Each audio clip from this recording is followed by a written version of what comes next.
مجھے اس کے بعد کسی اور گروپ کے ساتھ بھیجا جائے۔ مجھے یقین ہے کہ میری بات مان لی جائے گی، سلطانہ نے کہا۔ لیکن تم نے اپنے بارے میں سب کچھ مجھے کیوں بتایا؟ نائلہ نے اسے گھورا۔ کیا تمہارے خیال میں یہ نہیں ہو سکتا کہ ان لوگوں کی ہمدردیاں حاصل کرنے کے لیے تمہارے بارے میں سب کچھ انہیں بتا دوں؟ نہیں، سلطانہ کے ہونٹوں پر خفیف سی مسکراہٹ آ گئی۔ اس کیمپ میں اگرچہ بہت سے لوگ ایسے موجود ہیں جو دوسروں کے بارے میں اس قسم کی اطلاعات کیمپ کے بڑے افسروں کو پہنچاتے رہتے ہیں، لیکن تمہارے بارے میں دعوے سے کہہ سکتی ہوں کہ تم ایسا نہیں کر سکتی۔ آج صبح اگرچہ تم نے اس موضوع پر مجھ سے زیادہ باتیں نہیں کی تھی، لیکن تم نے اپنے بارے میں جو کچھ بتایا اس سے مجھے یقین ہو گیا کہ تم بے پناہ قوت ارادی کی مالک ہو اور تم اپنے آپ کو ان زہریلے پروپیگنڈے سے بچائے رکھو گی۔ میں نے اس چھوٹی سی عمر میں اس دنیا سے بہت کچھ سیکھ لیا ہے۔ میں کسی کا چہرہ دیکھ کر بتا سکتی ہوں کہ اس کے دل میں کیا ہے۔ کہیں ایسا تو نہیں کہ تم یہ جاننے کی کوشش کر رہی ہو کہ میرے ارادے کیا ہیں؟ نائلہ نے اسے گھورا۔ ایسی بات نہیں نائلہ، سلطانہ نے مسکراتے ہوئے جواب دیا۔ خدا گواہ ہے کہ میں نے جو کچھ بھی کہا ہے وہ میرے دل کی بات ہے۔ میں تمہارے ساتھ مل کر یہاں کچھ کرنا چاہتی ہوں۔ مجھے یقین ہے کہ تمہارا بھی کچھ ایسا ہی ارادہ ہوگا۔ نائلہ چند لمحے خاموش سی ہو کر گہری نظروں سے اس کے چہرے کو تکتی رہی اور بالآخر سلطانہ کی باتوں پر اعتماد کرنا ہی پڑا۔ ٹھیک ہے سلطانہ، وہ بولی، میں تم پر یقین کر لیتی ہوں، لیکن بتاؤ مجھے کیا کرنا ہوگا؟ خاموشی سے ان کے احکامات کی تعمیل کرتی رہو، لیکن بس اس بات کا خیال رکھنا کہ ان کی باتیں تمہارے ذہن کو متاثر نہ کر سکے۔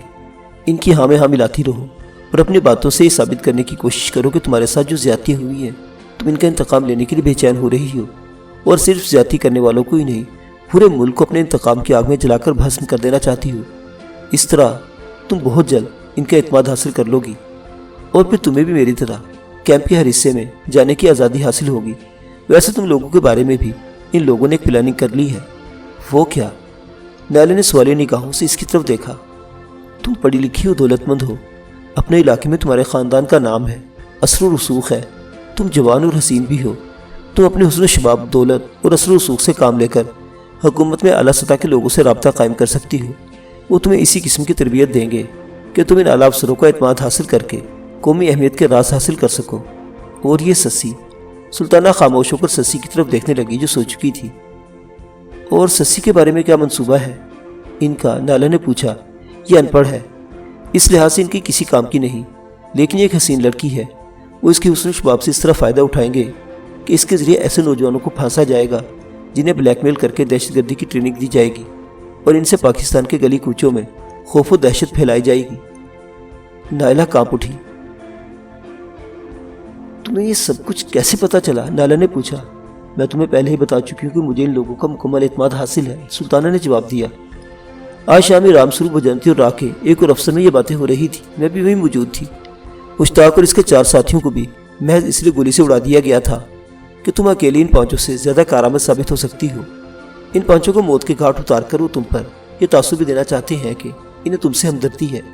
لیکن کیا کوئی آ رہا ہے؟ سلطانہ نے خاموش رہنے کا اشارہ کیا۔ اسی طرح آرام سے لیٹ جاؤ جیسے سو رہی ہو۔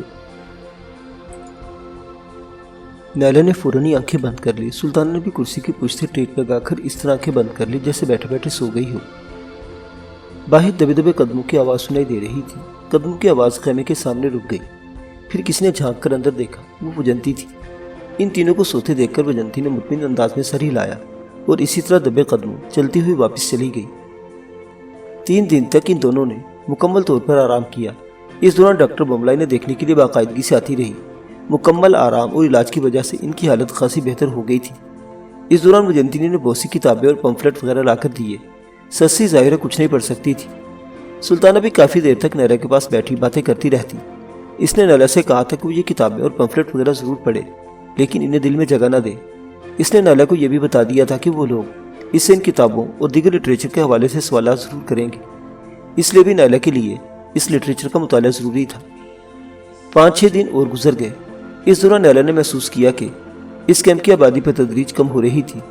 شاید اس گروپ کی ٹریننگ مکمل ہو چکی تھی اور تربیت حاصل کرنے والے ان دہشت گردوں کو 2-2 3-3 کی ٹولیوں میں رخصت کیا جا رہا تھا۔